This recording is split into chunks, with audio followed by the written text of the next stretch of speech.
Alright, hi traders, welcome back. It's Tuesday evening, afternoon, whatever you sort of want to call it. It's sort of in between. Nearly 6 o'clock though, so I thought I'd make a video. I didn't get time to make a video this morning, had a few things on. I'm not looking like a degenerate homeless person at the haircut, so. Alright, so this is the Aussie Kiwis, so we'll go to the 4 hour and just have a little looky loot. So it is, it's not fantastic. We go to the daily. So I got in here.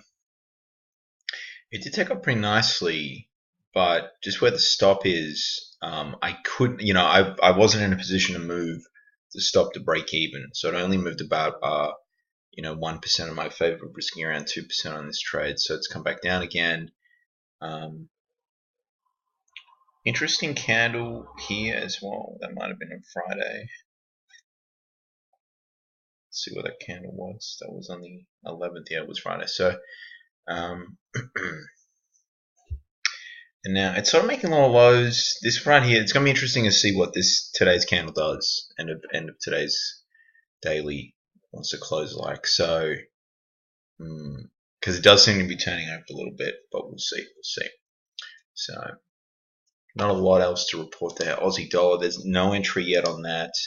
I was contemplating a long, but it took a little while for the market to digest things because as the China data came out, it continued to sort of move higher, and it sort of closed a little weaker yesterday. Today's candle still looks bearish, so I'm just going to leave it for now. I had a look at the euro just before, and that did turn.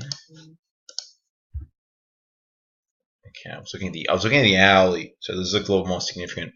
This is just really challenging to play this one here, so I'm gonna leave that. The pound. It doesn't really interest me either, to be honest. Like, it's going to be an interesting one. It's had a pretty nice run up considering all the uncertainty and stuff. And I guess maybe people are just pricing in that it's not going to get a go ahead. May's proposal for Brexit, and there's going to be like a no deal. We'll see after. So I'm not going to play this until tomorrow and see what the price action wants to do. I think the USD yen. Oh, okay, so it's just floating around doing not much. Gold. What's gold doing? So doing a little bit. 1288. So it's consolidating. There's no signal there yet. Get in. 4 hours sort of paints the picture pretty nicely. That's pretty horrendous. So it's going to stay out for now.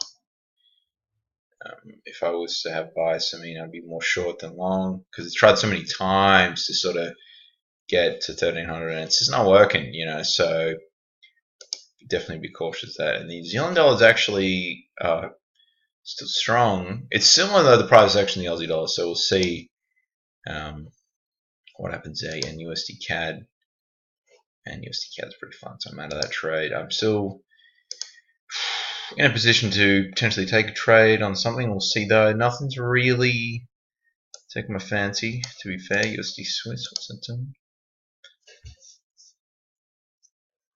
Well, that's interesting, and it's through that resistance area too, so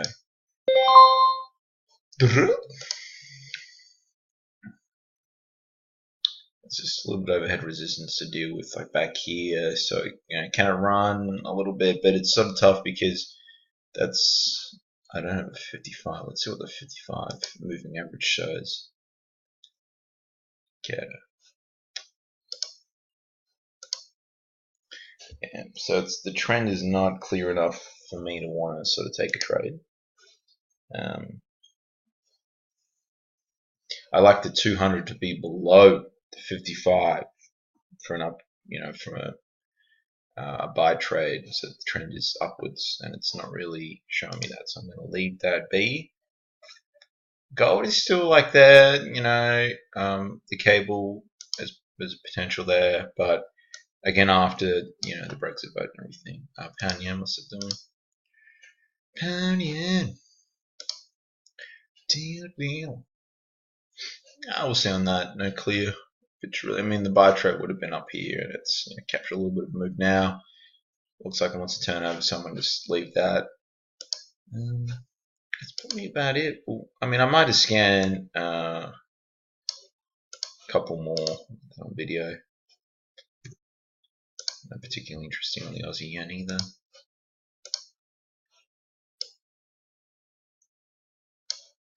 Pound Aussie.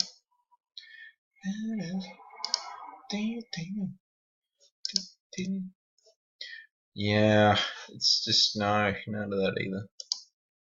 When it's doing this sort of, I'm just not interested because you want it at a point where buyers and sellers are monitoring things and who's going to win that sort of thing. That's what I sort of look for. So right here, it's very hard to read. It's the probabilities. For me in my system, it's just not in my favor. So I just have to leave it. So we could see an uneventful night for my trading methods. We'll see. And EURAUD is sort of downwards. What it's doing now, but we'll see. I want to see maybe how this 4-hour candle closes. This will be 6 o'clock, so it'll close in 14 minutes. We'll see. But I'm gonna leave it like that, guys. So Aussie US is probably not a trade tonight. There's nothing really that's right on the cusp of a trade. So I'll just say more back testing and probably more YouTube. So thanks for watching, guys. Bye for now, and have a great night. Bye.